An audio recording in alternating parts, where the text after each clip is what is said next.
Welcome to the 1 Million Years of Joy podcast. I'm Dr. Andrea Benaker, your host, and my intention is to inspire you to find more joy in your life through the stories from our guests and the science on joy and purpose.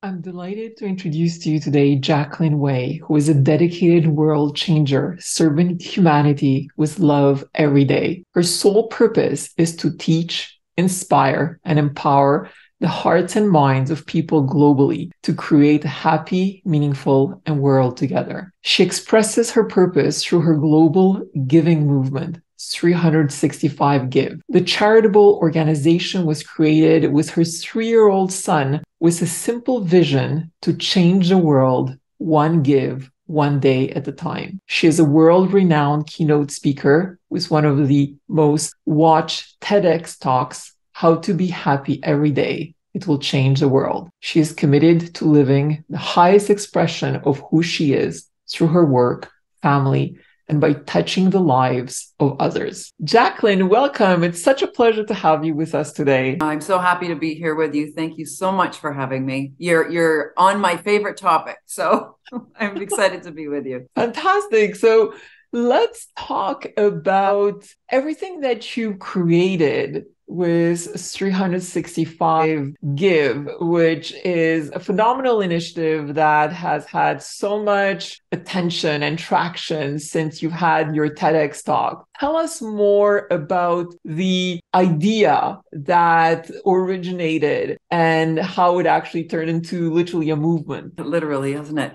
Well, 365 Give was, first of all, it's always good to go back in our own lives and go, where do I learn the things that I learn? And so 365 Give was really a big part of my life because it's about philanthropy. It's about giving back. And I learned that myself from my own parents. And when I was on my journey to my own parenthood, I am an adoptive mom of 3 beautiful boys. The real joy about going through the adoption process is you are grilled. Every question you could ever think you could be asked, you get asked, and you really get to dig into what your beliefs are about parenting, what your expectations are of your children. And one of the things that came up for me about expectations and, what do you expect for your children? And for me, it was very simple. And it was, my expectations for my child is that they live a happy life as a kind, compassionate, and loving little human being. But what we know about this too is that our children have to be taught these ways of living, these ways of being in our world. We can't just accept them to be good and kind and generous.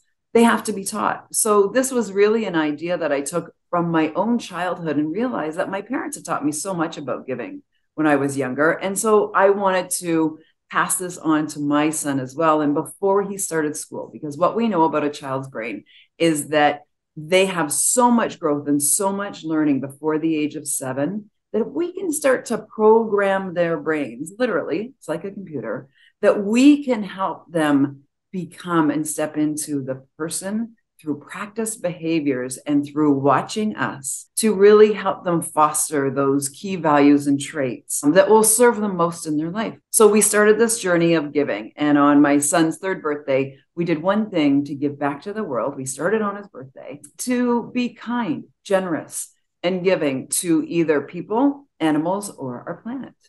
And it put us down a road that was truly something I could have never have imagined. But we actually did it, and I should say I did it. My son obviously didn't do it, but I did it in the form of a blog with the simple idea that if we can inspire just one person along our way through our own journey to give as well, is I had heard about that ripple effect of giving, that maybe we could just spread this a little bit. Well, to our surprise, people started following us from all over the world. And we started truly inspiring other people to give. And it was beautiful to hear other people's stories from all over the world because they were inspired by my 3-year-old.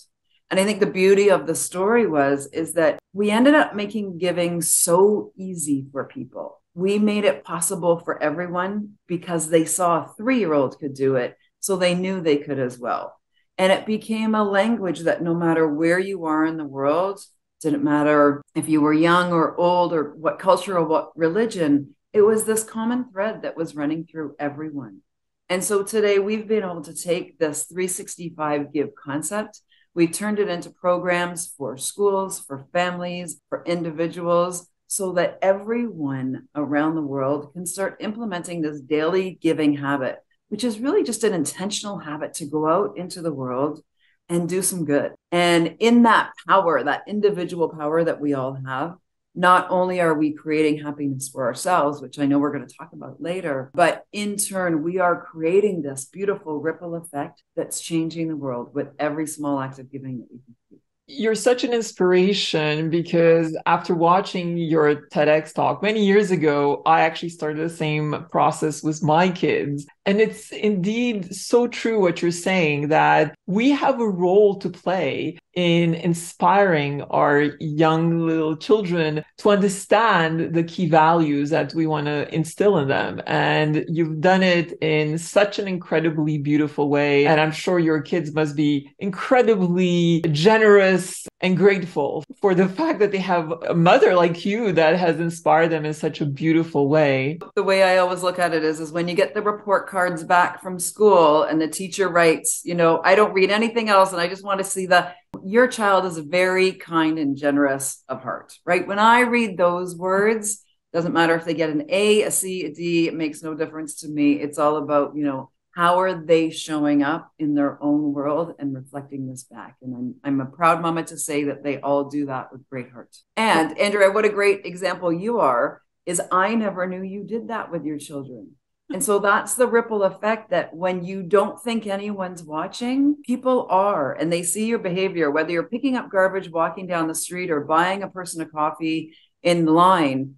That ripples, and science actually now shows us, to 3 degrees of separation of people. So for every person that watches you give or is inspired by you giving, not only have I inspired 3 people, but you've inspired 3 people, and your kids have inspired 3 people. And that ripple effect is what keeps going beyond what we'll ever know. And is that ripple effect something that brings you immense joy? Or is there something else in your life that really is a key source of your joy? The ripple effect to me is the beautiful surprise. When I give, and I'll let everyone know, I give every day still. That hasn't changed for me. My brain now is literally programmed to give. After giving for 365 days, my brain automatically looks for that opportunity in the day, every day. So for me, it's the joy of knowing that, listen, even if it's that time of year where all the windows are open in my house, I say I save the bees. So instead of killing a bee that has flown into my house, I'll catch it in a cup and I'll put it outside. And that's the immense joy for me. I have no expectation that bee is going to do anything but do what that bee is supposed to do for our world, and that's pollinate our world. But the effect that I know that has on our planet is immense. So for me, the joy is not that I get anything in return, but the joy is that I just get to do it. And that's what we call, in regards to giving, your daily dose of happiness. And I'm happy to explain that for your viewers so they really understand the brain, body, and heart connection of when we give with that no expectation of anything in return. Yeah, so let's dive into this. And can you share with us, what is the difference between joy and happiness? Well, I think we have to look at happiness from the biological, emotional sense. So the thing about happiness is we have actually chemicals in our body. And the main one for happiness is serotonin.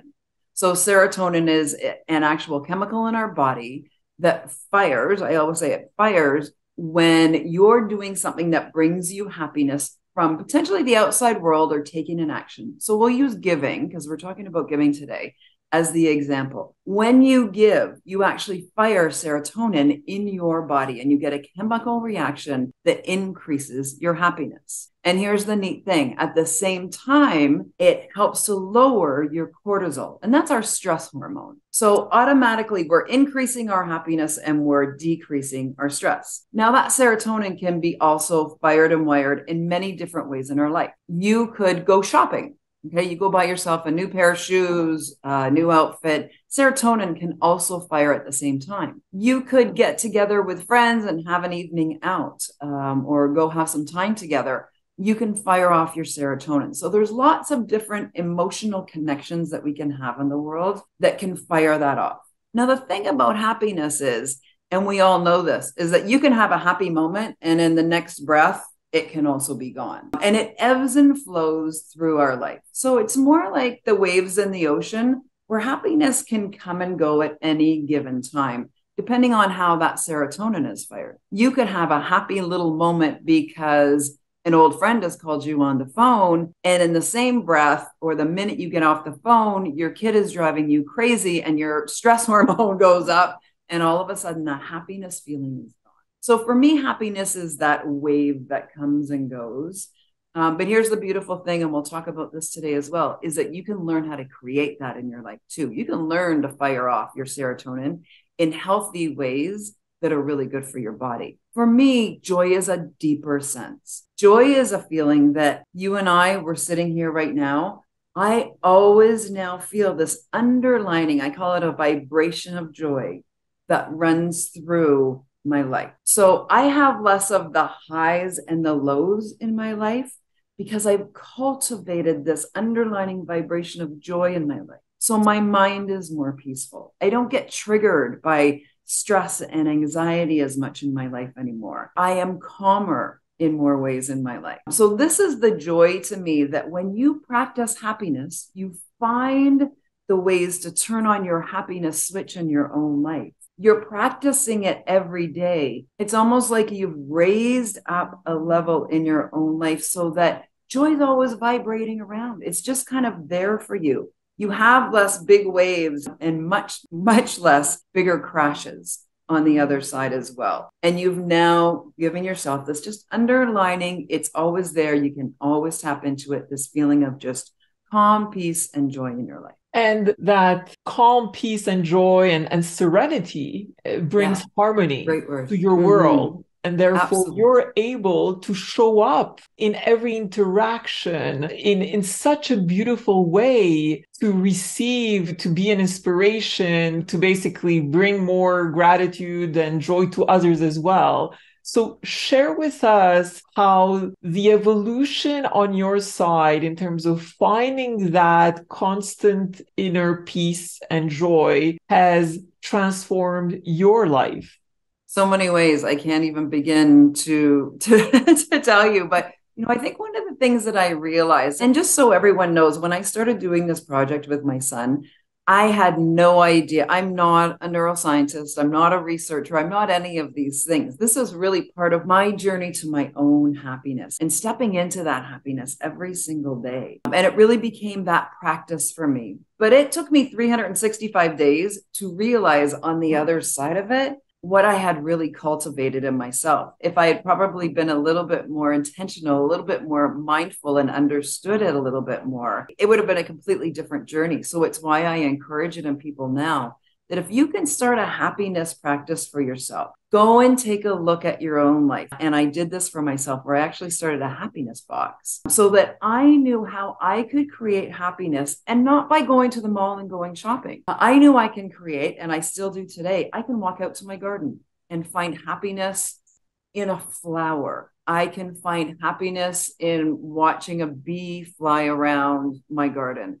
I can get the joy out of watching a butterfly float through the trees. I can get joy in just sitting and listening to the birds sing. And I can start to turn my happiness switch on for myself in finding the gratitude in that. Because what we know about gratitude is it also increases our happiness as well. So I can also do this with music. I use my phone, which for most people tends to be quite destructive in their life. I use it as the opposite. I use it as a tool for my happiness. I have happiness playlists. I make sure that my algorithms on my phone, so what shows up in YouTube and Instagram and all of the other sources that I may use, they only show up positive aspects for me. So I don't have anything that shows up for me that's negative. And if it does, I use it as my beautiful indicator of going, what am I consuming right now? What am I bringing into my life? What am I listening to? And I know that I have to change those algorithms in my life to create more happiness and joy again. So I have set myself up for success, happiness, success in as many areas of my life as I can, because as soon as I'm aware, and it's not that I'm the first person. It's not that I don't have stress. It's not that I don't have moments where I'm having down days and difficult days in my life. I have those too. but I've become more aware of how to shift out of them. I'm more aware of my emotions and where they sit at any given moment of the day. And I know when I need to make a course correct. And I have the tools in my toolbox to be able to do that. So these are all of the things that we can all create within our own lives. I know I can go for a run down by the ocean or a walk in nature. I can meditate if that's what I need to. I can sit quietly. I can exercise. I have so many tools that I can use. And what I know for sure is I can give. And making that connection with others, making connection to the planet or to animals, that brings me to happiness every single day of my life. So it's the awareness that I've created in my own life of where am I at? That's emotional intelligence. Where do I feel in my day right now? Can I increase my happiness? Do I need to? Am I doing well today? Or do I need to create some shifts because I've got a little too much stress. I'm too busy. I'm not creating the space for myself. Because when I'm happy, guess what? Everybody else around me is happy too. And then we start feeding off of each other. Indeed, emotions are contagious. Completely. So tell us about the younger version of Jacqueline. Were you Ooh. always like this? And did you always look at joy and happiness in a similar way as you do today? I would say I was very unaware of my happiness. I would say I rode the roller coaster. I was a bit of a dopamine junkie in my younger years. So dopamine is the reward system that we have. So I was always going out looking for the next thrill, the next accomplishment, the next goal that I could conquer to get that source of dopamine to give me that bounce. You know, people that do recreational drugs, for example, that's what they're getting. If you're an addict of some sort, you're getting a dopamine hit every time you feel that addictive behavior. And I had many addictive behaviors. I was addicted to exercising to get that dopamine hit, right? I was addicted to overworking because I would get that dopamine hit every time I'd accomplish that next great big thing. If you watch my TED Talk, you'll even see at the very end of my TED Talk, I kind of raise my arms like I've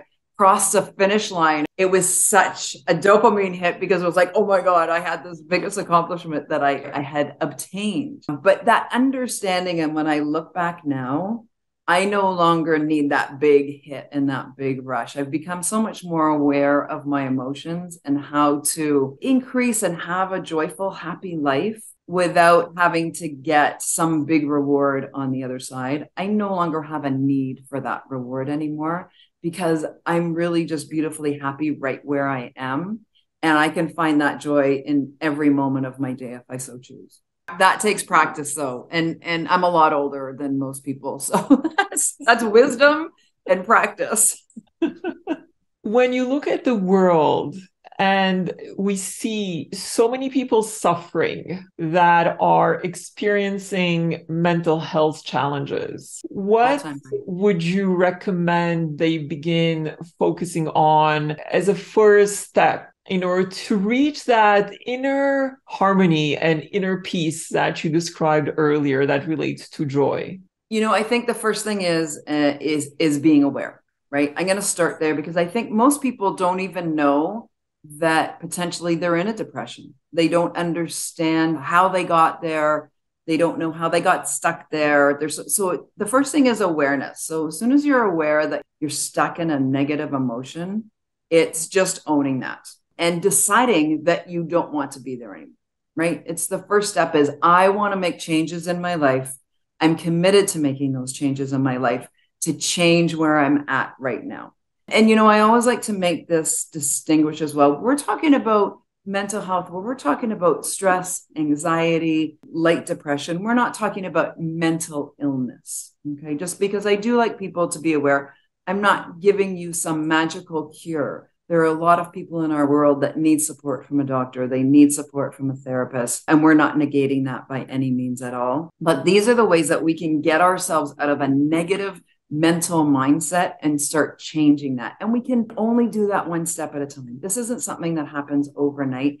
It takes time to create new habits and create long-term change in our own lives. So for me, the very first step is a couple of things. And this is why we talk about giving. It's actually one of the most natural remedies for getting yourself out of anxiety and depression. And this is based on science. This isn't me making stuff up. This has been researched They actually did a research project over COVID for exactly this reason is, can giving and being of service to the world be a way to decrease your anxiety and stress? And the answer was a resounding yes, it is. And for a couple of reasons is one, first of all, it connects you to the world around you. And the one thing that human beings are social animals. We need to feel connected to something greater than ourselves. So when we start doing something like, let's say, volunteering our time, and we're able to connect with other people, maybe you want to go volunteer in a soup kitchen, maybe it's with your church,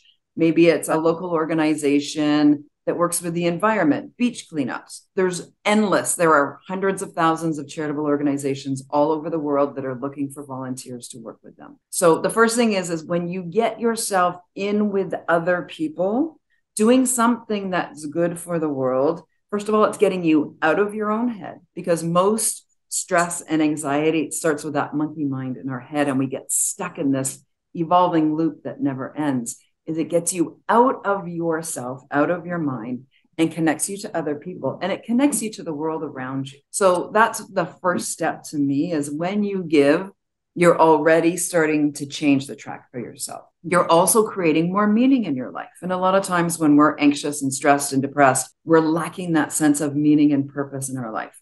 The beautiful thing about giving is it creates meaning and purpose, and it's tractable and it's measurable, and you can start to feel it in your own world. And you can start, we have journals and charts and all kinds of things that you can do so that you can start measuring that impact that you're making and track it for yourself. And then that starts to add the meaning and purpose. And especially when you're working with others, all of a sudden, whether it's every day, it's every week, whatever your schedule works for you, you can start to really see that I'm looking forward to my volunteer time. I used to work in a soup kitchen for years. I looked for every Monday night. I went and I worked in a soup kitchen. And this was before 365 Give. I can't tell you how much meaning and fulfillment it brought to my world. So this is where I say is start with the giving, because what we know is giving decreases your stress and anxiety. It increases your happiness. Okay. Here's the neat thing. The happier you are, the more you're actually going to want to give. This is the full circle that they've recorded about giving is it increases your happiness. You're now happier, and now you want to give more. You're feeling more generous. You're feeling more grateful, and that passes on. So that's one of the things that I would say. The other things is set your intentions. You need to exercise your body. You got to take care of it. You need to get out into nature and connect with our planet in a way that works best for you. And you need to set mindful time where you start to train your brain, because this is a training. Our brains are like a computer. I said this earlier, and we have to train these pathways the same way that our phones do. Okay, the algorithm and pathways that we create in our computers and in our phones, our brains have the same connectivity, and you have to create these pathways in your brain that start to create a positive mindset. And these are just some of the ways that we can start doing that every day in our life. But this is a practice every day, and it doesn't stop. This isn't I'm going to do it for 21 days and I'm done. This isn't I'm going to do it for 66 days, which is actually what science tells us is the minimum amount of days you need to do something to start really setting a new path or a new habit in your life.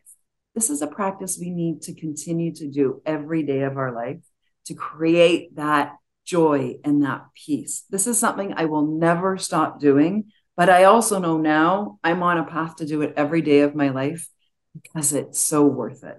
I feel so much better every day in my own world. As I listen to you talk and everything that you've shared is just so beautiful. And I'm curious to learn, what are some of the key things that you're most grateful for that have emerged as a result of the foundation that you have created that maybe have surprised you? A number of things. One, obviously my children, but for a reason that most people may not expect. My children are a beautiful mirror image for myself about what I need to learn about myself. Every time one of my kids sets me off because they're doing something to drive me crazy, I know for me, it's something that I need to work on myself, because every time we're triggered, and I think this is the one thing that I've really learned the most, is every time something triggers us, irks us, gets us going, makes us angry, the person bugged you at work, your husband or wife bugged you at home,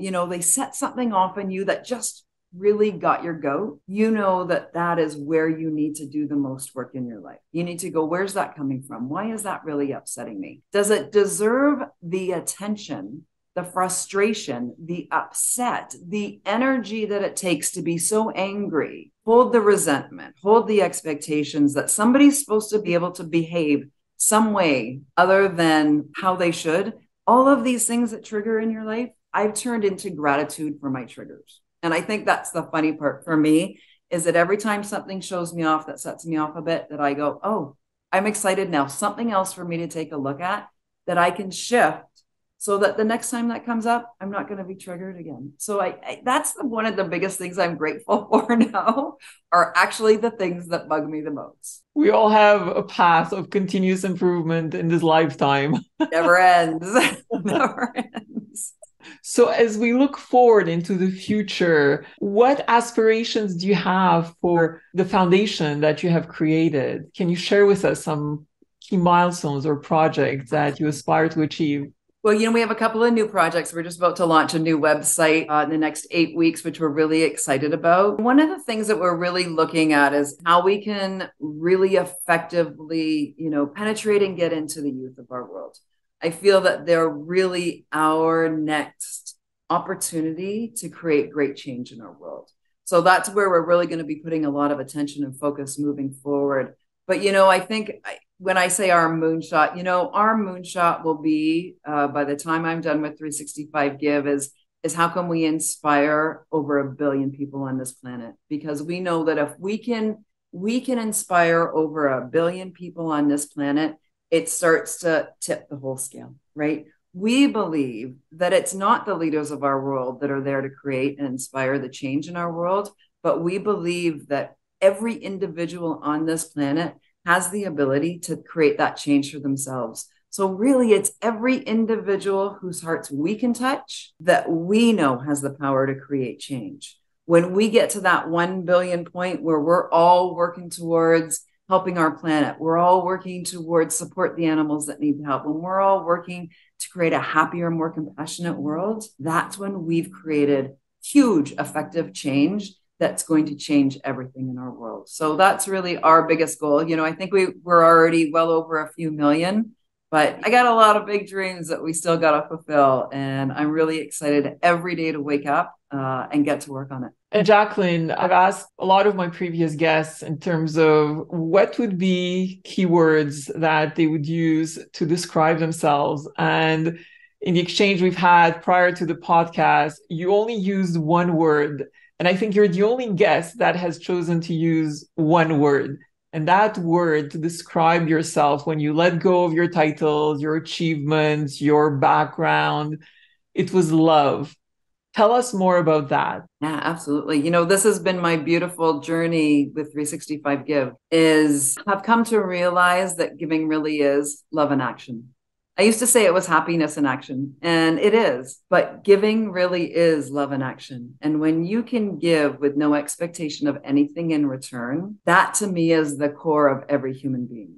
I believe and I see in every person in this world, even the people that we stretch and have a hard time seeing it in, is I believe that when we're all born, we're pure love, right? Every baby, there's no baby that's coming out of the womb being nasty, or being difficult on purpose. I think that every child that's born into this world starts as love. And unfortunately, our world programs it out of us a little bit for all that's not so great in our world. But I think that we all start as love. So every day when I wake up, I start with this thought that I like to share with people. And before I even have lifted my pillow off the head, I say to myself, if love was a person, what would love think? What would love say? And how would love act? And I take that out into my day every day. And then I know that every time I give, every time I'm volunteering for 365 Give, all the work I do for my own organization is volunteer work. I know that I am coming from that core place of who I am, of how I started. I started as love. And so my goal every day is how can I add more love to this world? Because Lord, don't we know we all need it? And our world needs a lot more of it. So if I know I'm showing up once or twice or 10 times or 30 times in a day as love for another person, I know I've created some pretty profound change in our world today.